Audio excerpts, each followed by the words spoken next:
अगर तुम भी ताबीज, ज्योतिष और चमत्कारों के जाल में फंसे हो तो ये वीडियो तुम्हें असहज कर देगा, क्योंकि गौतम बुद्ध ने वो बात कही थी जो कोई बाबा, पंडित या ज्योतिष कभी नहीं बताएगा। बुद्ध ने साफ कहा, तुम्हारी पीड़ा का कारण ग्रह नहीं, तुम्हारा भ्रम है।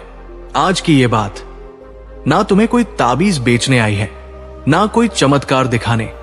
ये वीडियो सिर्फ एक काम करेगा, तुम्हें जगा देगा। अंत तक देखना, क्योंकि जो आखिरी बात है वो तुम्हारी पूरी सोच पलट सकती है। कभी आपने सोचा है कि अगर सच में ताबीजों में कोई जादुई शक्ति होती, अगर ज्योतिष की गणनाएं पत्थर की लकीर होती और अगर चमत्कारों से ही जिंदगी बदलती, तो आज इस दुनिया में कोई भी दुखी नहीं होता और कोई भी गरीब नहीं होता, कोई भी बीमार नहीं होता। आज हर आदमी सुखी होता, हर घर में शांति होती, हर व्यक्ति का भविष्य सितारों की तरह चमकता। लेकिन ऐसा क्यों नहीं हुआ? क्यों आज भी लोग डर में जी रहे हैं? क्यों आज भी कोई ग्रहों के प्रकोप से डरता है? कोई किसी की बुरी नजर से तो कोई किसी बाबा या चमत्कार के झूठे वादों में अपनी पूरी जिंदगी गवा देता है। आज की ये यात्रा बहुत खास होने वाली है। हम उस अंधविश्वास की परतों को उधेड़ेंगे जो सदियों से हमारे समाज की जड़ों में बैठा है। तो चलिए इस ज्ञान यात्रा पर मेरे साथ। श्रावस्ती के पास एक गांव था जहां सुग्रीव नाम का एक व्यापारी रहता था। सुग्रीव मेहनती था, ईमानदार था, लेकिन उसके जीवन की बागडोर उसके हाथ में नहीं थी। उसकी बागडोर थी डर के हाथ में। सुग्रीव को हर चीज में कोई ना कोई अपशकुन या बुरा संकेत दिखाई देता था। सुबह उठते ही अगर उसे किसी का अप्रिय चेहरा दिख जाए तो वो मानता कि आज का दिन खराब जाएगा। अगर दुकान जाते हुए रास्ते में कोई काली बिल्ली रास्ता काट दे तो वो कई कोस का चक्कर लगाकर दूसरे रास्ते से जाता या कभी कभी तो घर ही लौट आता। अगर किसी महत्वपूर्ण सौदे से पहले किसी ने छींक दिया तो वो उस सौदे को रद्द करने तक की सोच लेता था। उसका शरीर एक चलता फिरता अंधविश्वास का संग्रहालय था। उसकी दाहिनी कलाई पर एक काला धागा था। नजर से बचाने के लिए बाई कलाई पर एक लाल धागा ग्रहों को शांत रखने के लिए गले में 3 अलग अलग ताबीज लटकते थे। एक व्यापार में वृद्धि के लिए, एक स्वास्थ्य के लिए और एक दुश्मनों से रक्षा के लिए। उसकी उंगलियों में 2 अलग अलग पत्थर की अंगूठियां थी जो किसी ज्योतिषी ने उसे उसकी कमजोर ग्रह दशा को सुधारने के लिए दी थी। उसका घर किसी घर जैसा कम, किसी तांत्रिक की कुटिया जैसा ज्यादा लगता था। दरवाजे पर नींबू मिर्च, हर कोने में चमत्कारी पत्थर और दीवारों पर अजीबोगरीब चिन्ह बने हुए थे। गांव के बच्चे उसे देखकर हंसते थे। बड़े बुजुर्ग उसे समझाते, सुग्रीव इतना मत डरो, अपनी मेहनत पर विश्वास रखो। लेकिन सुग्रीव हमेशा एक ही जवाब देता, आप लोग नहीं समझते, मनुष्य के हाथ में कुछ नहीं है। सब कुछ ऊपर वाले ने, ग्रहों ने पहले से ही तय कर रखा है। हम तो बस कठपुत लिया है। ये ताबीज और पत्थर ही है जो बुरी किस्मत से मेरी थोड़ी बहुत रक्षा कर लेते हैं। अगर ये ना हो तो मैं तो कब का बर्बाद हो गया होता। वो अपनी हर सफलता का श्रेय अपने ताबीजों को देता और हर असफलता का दोष अपने खराब भाग्य या ग्रहों की बुरी चाल पर मढ़ देता। उसने कभी अपनी गलतियों या अपने निर्णयों की जिम्मेदारी लेना सीखा ही नहीं था। वो एक ऐसे अदृश्य जेल का कैदी था जिसे उसने खुद अपने डर और अंधविश्वास से बनाया था। एक पल के लिए रुक कर सोचिए, क्या सुग्रीव की ये कहानी आज भी हमारे आसपास जिंदा नहीं है? हम में से कितने लोग हैं जो किसी जरूरी काम से पहले शुभ मुहूर्त का इंतजार करते हैं? कितने विद्यार्थी हैं जो पढ़ाई से ज्यादा परीक्षा में पास कराने वाले बाबा पर भरोसा करते हैं? कितने रिश्ते सिर्फ इसलिए टूट जाते हैं क्योंकि कुंडली नहीं मिली? हमारा समाज टेक्नोलॉजी में 21वीं सदी में जी रहा है, लेकिन हमारा मन आज भी सुग्रीव की तरह उन्हीं प्राचीन डरों में जकड़ा हुआ है। एक दिन गांव में एक हवा चली। यह हवा किसी तूफान की नहीं बल्कि एक नई आशा की थी।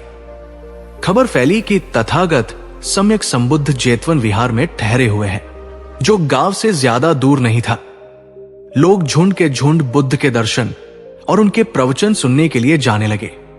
उनके बारे में अद्भुत बातें सुनने को मिलती थी कि उनकी वाणी में ऐसा जादू है कि अशांत मन शांत हो जाता है, कि वे किसी चमत्कार या देवी देवता की बात नहीं करते, बल्कि मन के विज्ञान की बात करते हैं। सुग्रीव ने भी ये सब सुना। उसके कुछ पड़ोसियों ने उसे चलने के लिए कहा, पर उसने साफ इनकार कर दिया। मैं क्यों जाऊं? वो भी तो एक इंसान ही है। कोई इंसान मेरा भाग्य कैसे बदल सकता है? मेरा भाग्य तो ग्रहों के हाथ में है। मुझे मेरे ताबीज ही बचाते हैं, मेरी पूजा ही मेरी रक्षा करती है।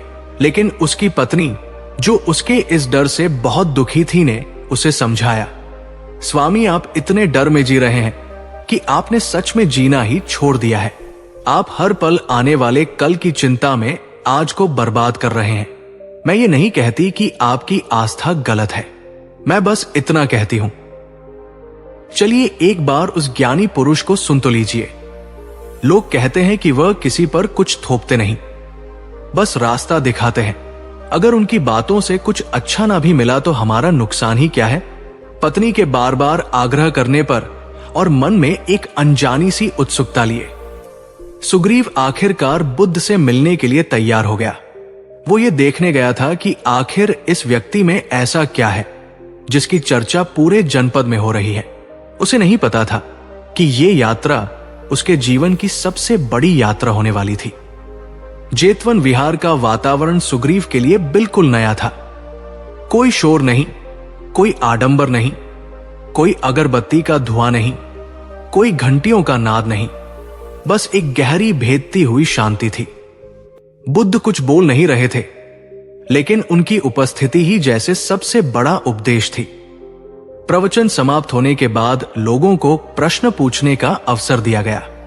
कई लोगों ने दुख, इच्छाओं और ध्यान के बारे में प्रश्न पूछे। सुग्रीव हिम्मत जुटाकर खड़ा हुआ। जब उसकी बारी आई तो उसकी आवाज कांप रही थी। उसने अपने गले में लटके ताबीजों को कसकर पकड़ लिया, जैसे वे उसे बुद्ध के सामने बोलने की शक्ति दे रहे हो। भंते तथागत, मैं एक साधारण व्यापारी हूं। मैं हर दिन डर में जीता हूं। मुझे हमेशा लगता है कि कुछ बुरा होने वाला है। बुरी नजर, बुरे ग्रह, बुरी किस्मत, इन सब से बचने के लिए मैं ये ताबीज पहनता हूं। मैं ज्योतिषियों से सलाह लेता हूं। मैं हर तरह की पूजा पाठ और कर्मकांड करता हूं। मैं कोई भी काम शुभ शुभ देखे बिना नहीं करता, लेकिन फिर भी मेरे मन में शांति नहीं है।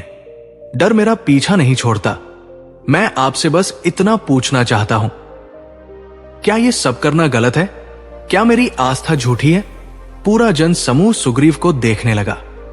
ये एक ऐसा प्रश्न था जो शायद वहां बैठे हर व्यक्ति के मन में किसी ना किसी कोने में था। बुद्ध ने अपनी करुणामय आंखें खोली और सुग्रीव को देखा।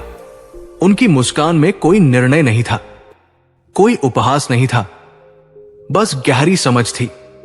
उन्होंने कहा, सुग्रीव, मैं ये निर्णय करने वाला कोई नहीं होता कि क्या गलत है और क्या सही। तुम्हारा प्रश्न बहुत गहरा है और इसका उत्तर भी तुम्हारे ही भीतर है। मैं तुमसे केवल एक प्रति प्रश्न पूछूंगा। बुद्ध ने एक पल का विराम लिया ताकि उनके शब्द सीधे सुग्रीव के हृदय तक पहुंच सके। तुम ये सब इतने वर्षों से कर रहे हो, मुझे बस इतना बताओ, क्या इससे तुम्हें वो मिला जिसकी तुम्हें तलाश थी? क्या तुम्हें स्थायी शांति मिली? क्या तुम्हारा भय पूरी तरह समाप्त हो गया? सुग्रीव हक्का बक्का रह गया। ये एक ऐसा सीधा और सरल सवाल था जिसने उसके विश्वास की पूरी इमारत को हिला कर रख दिया। वो कुछ बोल नहीं पाया। उसकी चुप्पी ही उसका जवाब थी। बुद्ध आगे बोले, अगर तुम्हारे ताबीज में सच में कोई दिव्य शक्ति है तो वो तुम्हारे भीतर के भय को अब तक क्यों नहीं मिटा पाई? अगर तुम्हारे ज्योतिषी द्वारा बताए गए पत्थर इतने ही शक्तिशाली है तो वे तुम्हारे मन की चिंता को शांत क्यों नहीं कर पाए? और अगर ग्रहों ने तुम्हारा भाग्य पहले से ही पूरी तरह तय कर दिया है तो फिर तुम भविष्य के लिए चिंतित ही क्यों होते हो? जो होना है वो तो होकर ही रहेगा। फिर प्रयास और पूजा का क्या अर्थ? बुद्ध के ये तर्कपूर्ण सवाल किसी हथौड़े की तरह सुग्रीव के अंधविश्वास की दीवारों पर चोट कर रहे थे। सुग्रीव, ये समझो, डर वहां जंग लेता है जहां अज्ञान होता है, जहां समझ नहीं होती, जहां घना अंधेरा होता है, वहां एक जुगनू की टिमटिमाहट भी चमत्कार और दिव्य प्रकाश जैसी लगती है। तुम बाहरी प्रकाश खोज रहे हो, जबकि असली समस्या भीतर के अंधेरे की है। सुग्रीव अभी भी पूरी तरह आश्वस्त नहीं था। उसके मन में अपने जीवन के अनुभव थे जिन्हें वो झुठला नहीं पा रहा था। उसने झुककर थोड़ी और हिम्मत के साथ कहा, भंते आपकी बातें तर्कपूर्ण हैं, लेकिन मैंने अपनी आंखों से चमत्कार होते देखे हैं। एक बार मेरा बेटा बहुत बीमार पड़ गया था। सारे वैद्य ने जवाब दे दिया था। तब गांव के बाहर एक साधु ने बस कुछ मंत्र पढ़कर और एक भस्म देकर उसे ठीक कर दिया। इसे मैं क्या कहूं? यह चमत्कार नहीं तो और क्या है?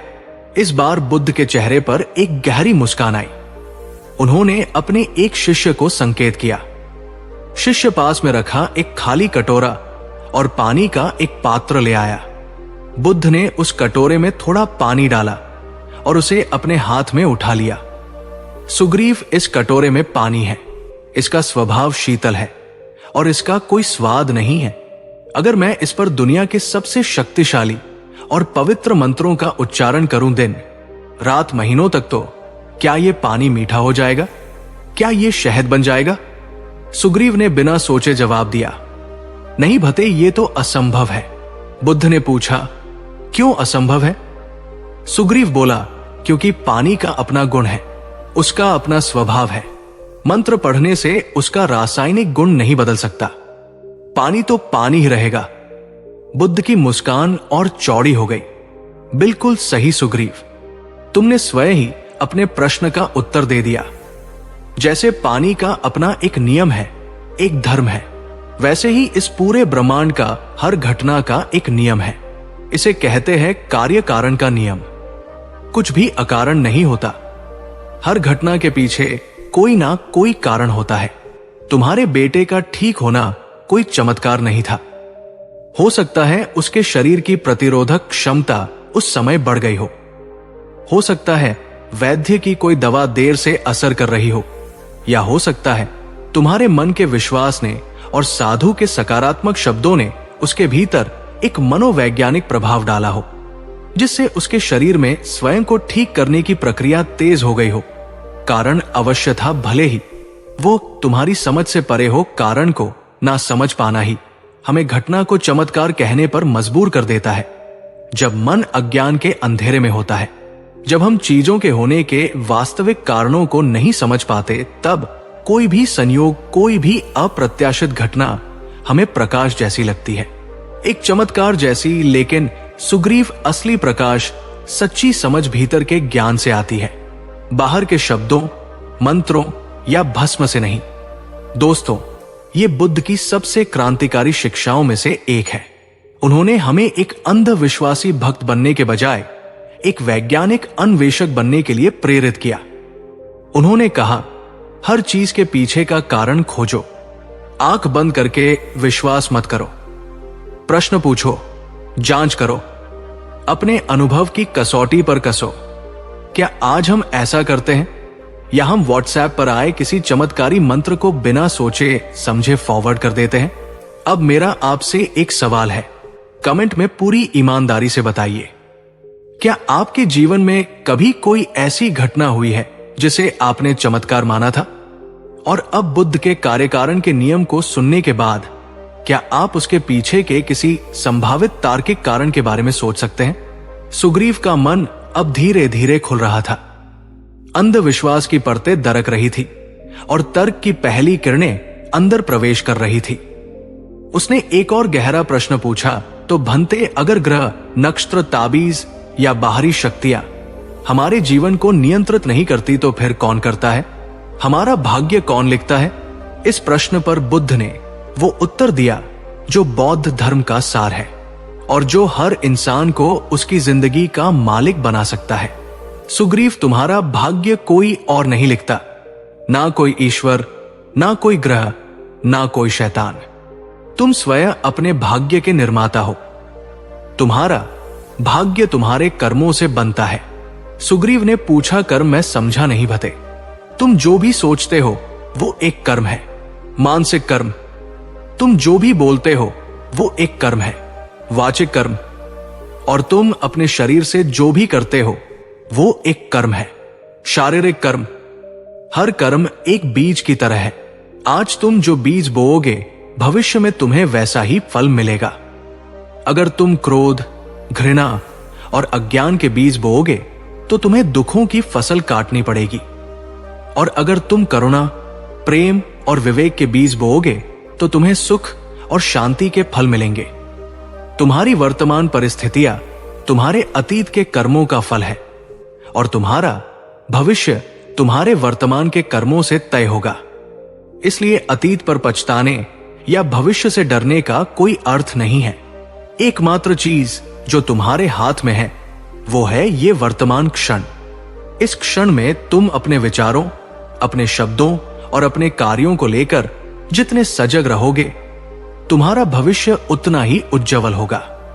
सुग्रीव ने लगभग कांपते हुए पूछा, तो क्या कोई ग्रह या ताबीज हमारी किस्मत को बिल्कुल नहीं बदल सकते? बुद्ध इस बार जोर से हंसे, एक ऐसी हंसी जिसमें असीम करुणा थी।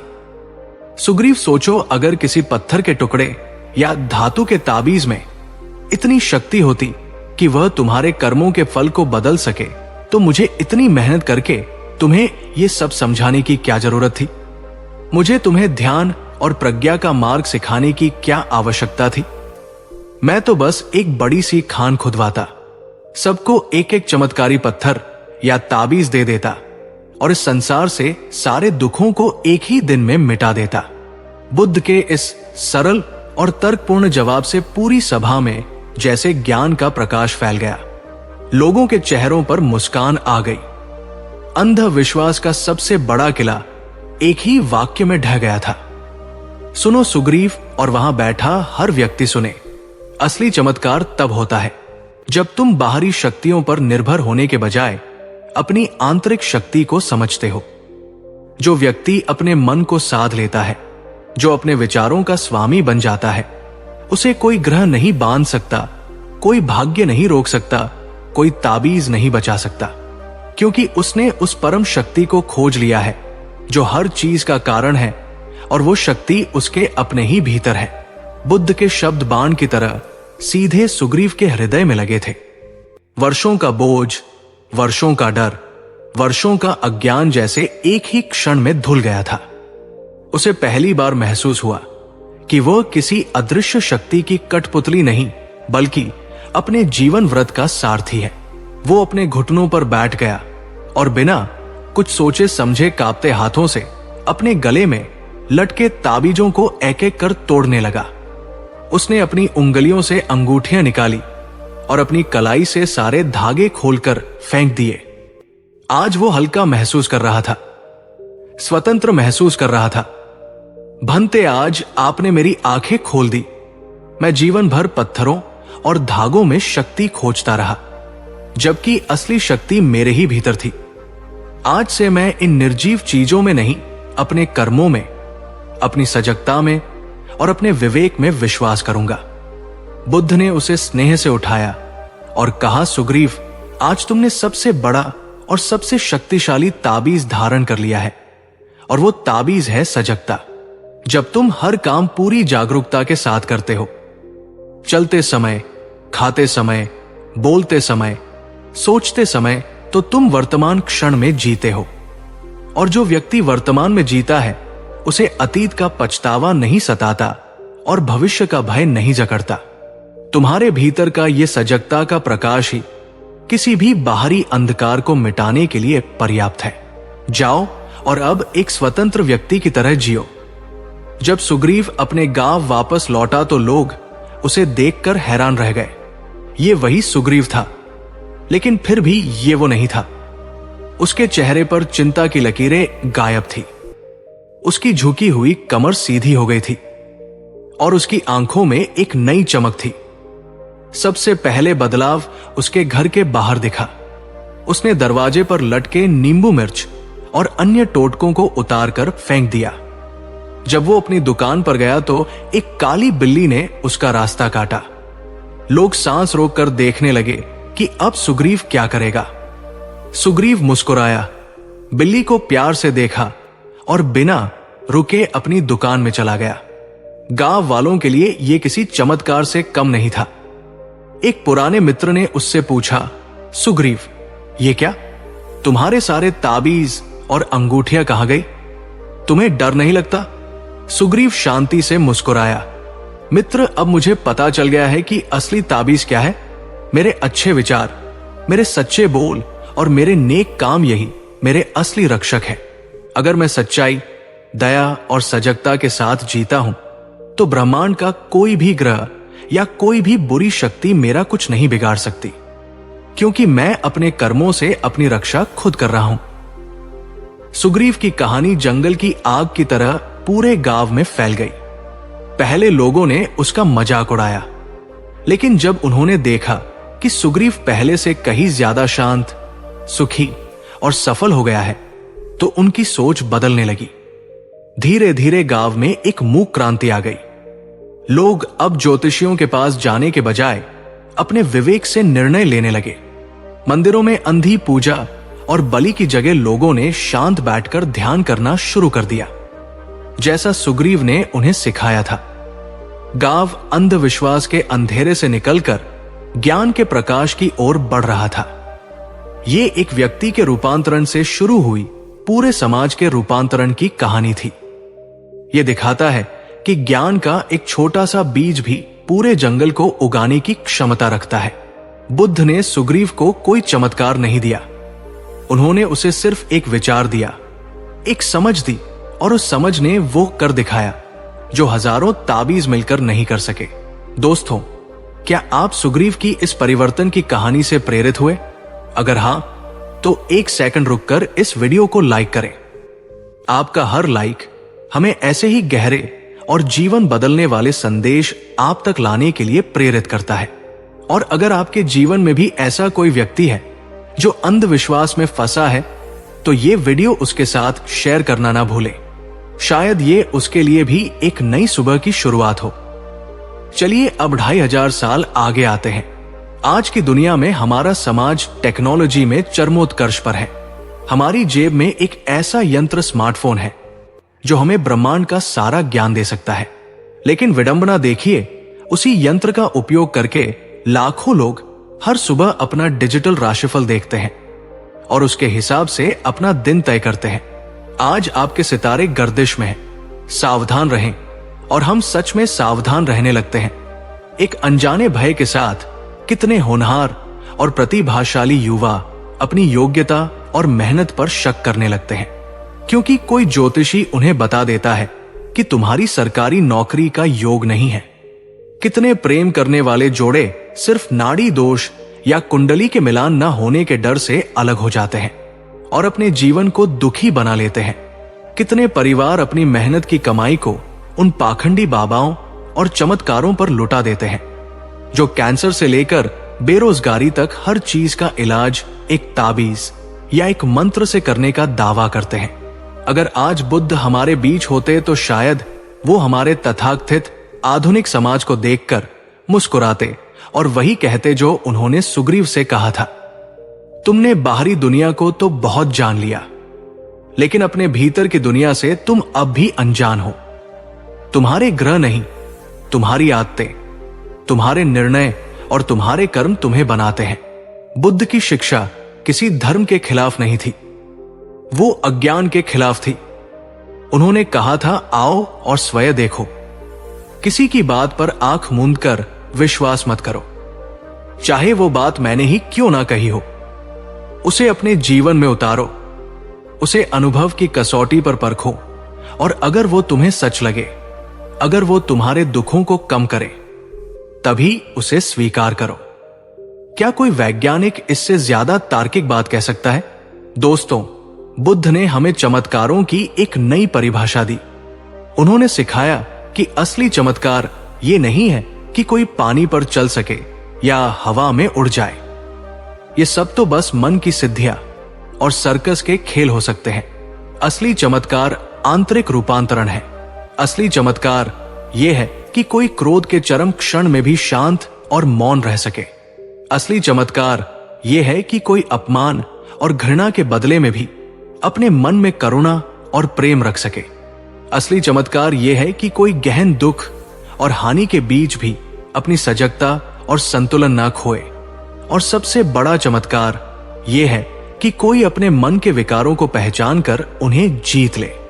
यही सच्चा चमत्कार है, क्योंकि ये आपके जीवन को स्थायी रूप से बदल देता है।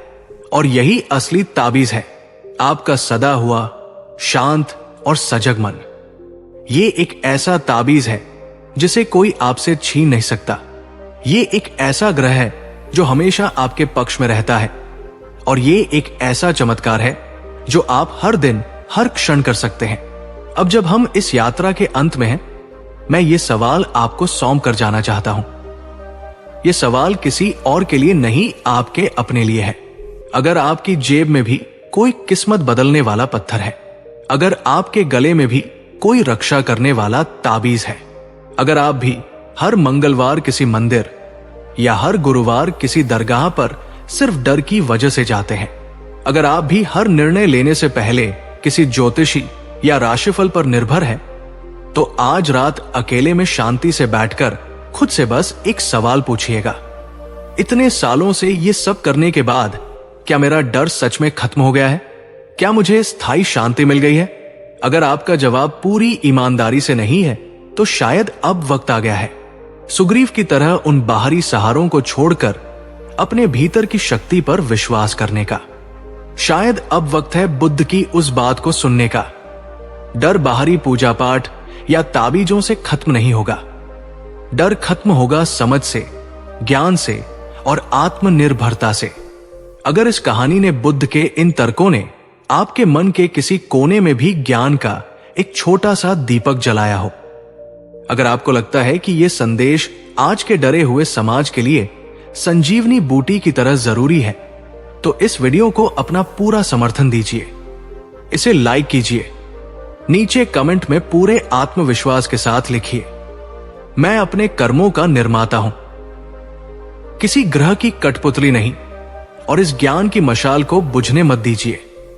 इसे शेयर कीजिए अपने परिवार के साथ, अपने दोस्तों के साथ, अपने व्हाट्सएप ग्रुप्स में हर उस व्यक्ति के साथ शेयर कीजिए जो आज भी अंधविश्वास के अंधेरे में जी रहा है। क्योंकि याद रखना, बुद्ध ने अपना ज्ञान किसी एक के लिए नहीं, पूरी मानवता के लिए दिया था। और अगर आपने ये वीडियो यहां तक अंत तक देखा है, तो आप पहले ही एक चमत्कार कर चुके हैं। क्योंकि आज की इस भागदौड़ भरी दुनिया में ज्ञान के लिए इतना समय निकालना ही सबसे बड़ी साधना है। आप उन कुछ चुनिंदा लोगों में से हैं जो सच में बदलना चाहते हैं। ऐसे ही गहरे और जीवन बदलने वाले कंटेंट के लिए हमारे चैनल इनर अवेकनिंग को सब्सक्राइब करना ना भूलें। बुद्ध ने तुम्हें कभी भक्त बनना नहीं सिखाया, उन्होंने तुम्हें हमेशा बुद्ध बनना सिखाया, यानी एक जागा हुआ इंसान। तुम्हारा मार्ग तुम्हारे भीतर है, उसे खोजो। पिछली बार हमने सुग्रीव की कहानी सुनी थी, एक ऐसा इंसान जो ज्योतिष, ताबीज और चमत्कारों के अंधेरे में अपनी शक्ति खो चुका था। लेकिन फिर बुद्ध के एक विचार ने उसके भीतर एक दीपक जला दिया था। सुग्रीव अब वही आदमी नहीं रहा था जो पहले हर छोटी बात में डरता था, हर असफलता के लिए ग्रहों को कोसता था। उसका चेहरा अब शांत था, उसकी आंखों में एक नई चमक थी, जैसे किसी ने उसे एक भारी बोझ से मुक्त कर दिया हो। वो अब अपनी समस्याओं का समाधान पत्थरों में नहीं, अपने हाथों की मेहनत और अपने मन की स्पष्टता में खोज रहा था। वो समझ गया था कि असली चमत्कार बाहर नहीं, भीतर घटित होता है। लेकिन दोस्तों, कहानी इतनी सरल नहीं होती, क्योंकि जहां प्रकाश फैलता है वही अंधकार सबसे ज्यादा बेचैन हो जाता है। जहां सत्य की एक किरण पहुंचती है, वहां झूठ के साम्राज्य हिलने लगते हैं। और सुग्रीव के गांव में भी कुछ ऐसा ही होने वाला था। यह कहानी सिर्फ सुग्रीव की नहीं है, यह कहानी उस शाश्वत संघर्ष की है जो हर युग में, हर समाज में होता है, डर के व्यापार और मन की स्वतंत्रता के बीच। तो चलिए देखते हैं कि जब एक जागा हुआ इंसान अंधविश्वास की सदियों पुरानी दीवारों से टकराता है तो क्या होता है। सुग्रीव का बदला हुआ स्वरूप गांव के उन लोगों के लिए एक शुभ समाचार नहीं था जिनकी दुकानें डर पर चलती थी। गांव के मुख्य पंडित, ज्योतिषाचार्य और ताबीज बनाने वाले साधु, जो अब तक गांव वालों के भाग्य के विधाता बने हुए थे, अब परेशान हो गए। एक ज्योतिषी ने अपनी कुंडली फैलाते हुए कहा, मैं सुग्रीव की कुंडली देखी थी। उसके तो ग्रह इतने खराब थे कि उसे जीवन भर कष्ट भोगना था। यह कैसे संभव है कि वो इतना शांत और सुखी दिख रहा है? एक साधु जिसकी दुकान चमत्कारी भस्म और ताबीजों से चलती थी, बोला, यह सब उस नए भिक्षु बुद्ध का कियाधरा है। जब से सुग्रीव उससे मिला है, उसने मेरे दिए हुए सारे रक्षा कवच उतार फेंके हैं। वो कहता है असली रक्षा कवच तो कर्म है। पंडित ने चिंता से कहा, यह तो अनर्थ है। अगर सब लोग कर्म पर ही विश्वास करने लगेंगे तो यज्ञ कौन कराएगा? ग्रहों की शांति के लिए पूजा कौन करेगा? अगर लोगों का डर ही खत्म हो गया तो वे हमारे पास क्यों आएंगे?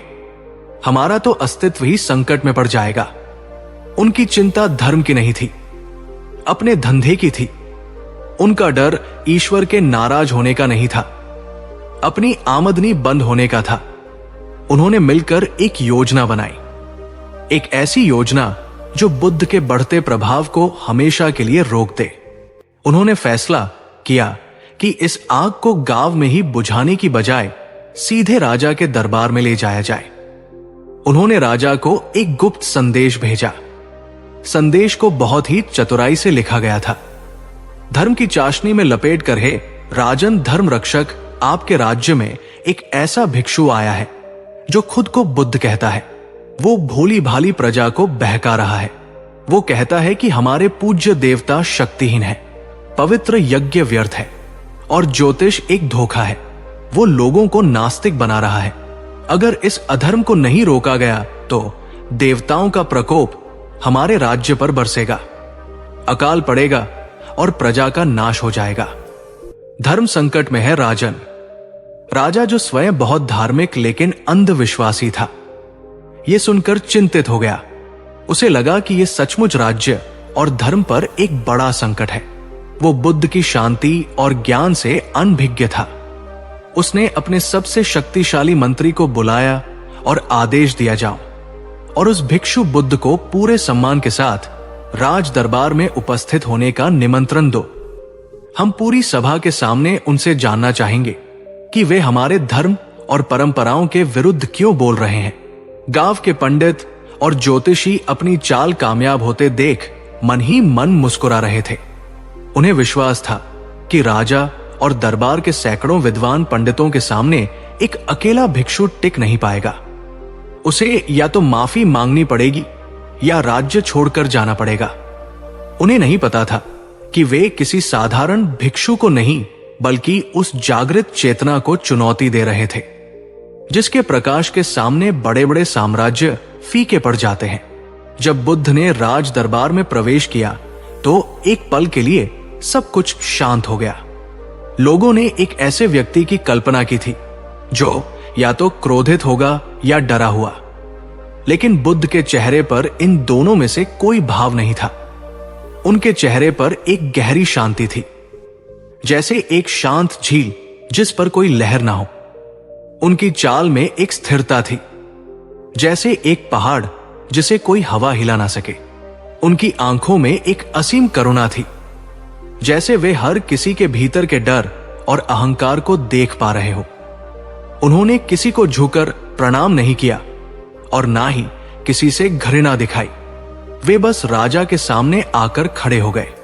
राजा ने अपने सिंहासन से उठकर थोड़ी हिचकिचाहट के साथ उनका अभिवादन किया। बुद्ध की शांति राजा के अहंकार पर भारी पड़ रही थी। राजा ने अपनी आवाज को संयत करते हुए कहा, भंते, हमने आपके ज्ञान और शांति के बारे में बहुत सुना है, लेकिन हमारे राज्य के विद्वानों ने हमें सूचित किया है कि आप हमारी सदियों पुरानी परंपराओं के विरुद्ध उपदेश दे रहे हैं। वे कहते हैं कि आप देवताओं को नकारते हैं, ताबीज, यज्ञ और ग्रहों के प्रभाव को झूठ बताते हैं।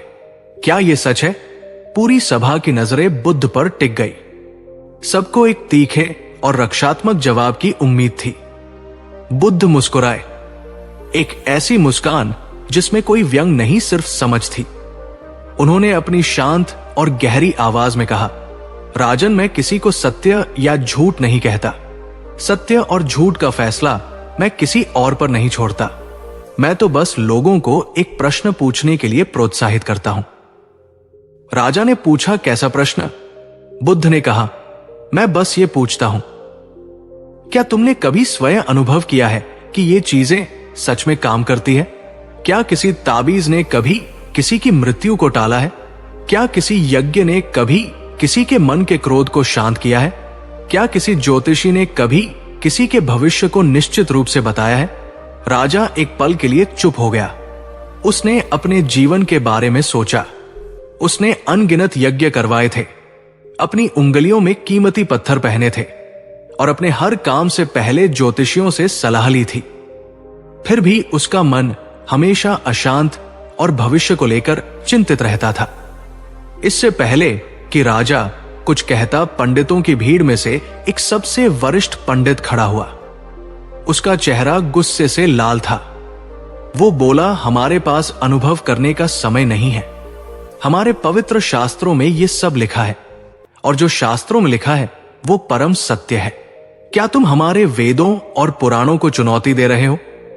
बुद्ध ने अपनी शांत दृष्टि उस पंडित पर डाली और कहा है, विद्वान पुरुष, मैं आपके ज्ञान का सम्मान करता हूं, लेकिन मुझे एक बात बताइए, अगर आपके शास्त्र में लिखा हो कि गंगा की रेत में से मीठा तेल निकलता है, तो क्या आप उसे मान लेंगे और रेत को पेरना शुरू कर देंगे, या आप अपनी बुद्धि का प्रयोग करेंगे? पंडित ने अहंकार से कहा, शास्त्र ऐसी मूर्खतापूर्ण बात कभी नहीं लिखेंगे। बुद्ध ने कहा, ठीक है, मान लीजिए अगर शास्त्र कहें कि आग ठंडी होती है और बर्फ गर्म होती है, तो क्या आप उसे मान लेंगे, या आप पहले आग को छूकर और बर्फ को चखकर अपने अनुभव से सत्य को जानेंगे? पूरी सभा में गहरा सन्नाटा छा गया। बुद्ध ने किसी शास्त्र का अपमान नहीं किया था। उन्होंने बस एक सीधी सी बात कही थी, सुनी सुनाई बात या लिखी हुई बात पर आंख बंद करके विश्वास मत करो। अपने अनुभव को अपना सबसे बड़ा प्रमाण बनाओ। उन्होंने धर्म को किताबों से निकालकर जीवन के अनुभव से जोड़ दिया था, और यही बात उन लोगों के लिए सबसे खतरनाक थी जिनका व्यापार सिर्फ किताबों पर टिका था। वो अहंकारी पंडित इतनी आसानी से हार मानने वाला नहीं था। उसने एक और तर्क पेश किया जो आज भी लाखों लोग इस्तेमाल करते हैं। वो बोला, बुद्ध, तुम कर्म की बात करते हो, ये अच्छी बात है, हम भी कर्म में विश्वास करते हैं, लेकिन ग्रहों के प्रभाव के बिना कर्म भी अधूरा है। अगर किसी व्यक्ति की कुंडली में शनि की महादशा चल रही हो तो वो कितनी भी मेहनत कर ले, उसका कर्म कैसे फल देगा? ग्रह तो कर्म के फल को नियंत्रित करते हैं। ये एक बहुत ही शक्तिशाली तर्क था, क्योंकि इसने लोगों के मन में बैठे सबसे गहरे डर को छुआ था, ग्रहों का डर। बुद्ध ने कोई जटिल उत्तर नहीं दिया। उन्होंने एक सेवक को एक जलता हुआ दीपक लाने का इशारा किया। दीपक सभा के बीच में रख दिया गया। उसकी लौ शांति से जल रही थी, पूरे हॉल को रोशन कर रही थी। बुद्ध ने उस पंडित से पूछा है, विद्वान, मुझे बताओ, यह दीपक क्यों जल रहा है? पंडित ने कहा, यह तो सरल है, क्योंकि इसमें तेल है और एक बात ही है। बुद्ध ने कहा, बिल्कुल सही। अब अगर मैं इस दीपक में से सारा तेल निकाल दूं तो क्या यह जलेगा? पंडित ने कहा, नहीं, बिल्कुल नहीं। बुद्ध ने फिर पूछा, और अगर मैं इसकी बाती को पानी में भिगो दूं तो क्या यह जलेगा? पंडित ने थोड़ा चिढ़कर कहा, नहीं। बुद्ध ने कहा, और अगर मैं इस दीपक को उल्टा रख दूं तो क्या इसकी लौ जलेगी? पंडित ने गुस्से में कहा, आप कैसी बच्चों जैसी बातें कर रहे हैं, जाहिर है लौ बुझ जाएगी। तब बुद्ध ने अपनी शांत लेकिन भेदक दृष्टि से पूरी सभा को देखा और कहा, तो ये दीपक किसी ग्रह के प्रभाव से नहीं जल रहा, ये मंगल या शनि की कृपा से नहीं जल रहा, ये अपने ही भीतर के कारणों से जल रहा है। सही मात्रा में तेल, सूखी बाती और सीधा खड़ा होना। अगर इसके भीतरी कारण सही है तो इसे जलने से कोई बाहरी शक्ति नहीं रोक सकती। उन्होंने आगे कहा, ठीक इसी तरह है राजन, और हे विद्वान लोगों, मनुष्य का जीवन भी इसी दीपक की तरह है। तुम्हारे कर्म और तुम्हारे प्रयास इस दीपक का तेल है। तुम्हारे विचार और तुम्हारा संकल्प इसकी बाती है, और तुम्हारी जागरूकता और समझ इसे सीधा रखने की कला है। अगर तुम्हारे कर्म सही है, तुम्हारे विचार शुद्ध है और तुम्हारी जागरूकता सचेत है, तो तुम्हारे जीवन का दीपक जलेगा ही जलेगा। बाहर के ग्रह केवल परछाइयों की तरह वे तुम्हें प्रभावित करते हुए लग सकते हैं, लेकिन वे तुम्हारे जीवन की लौ को जला या बुझा नहीं सकते।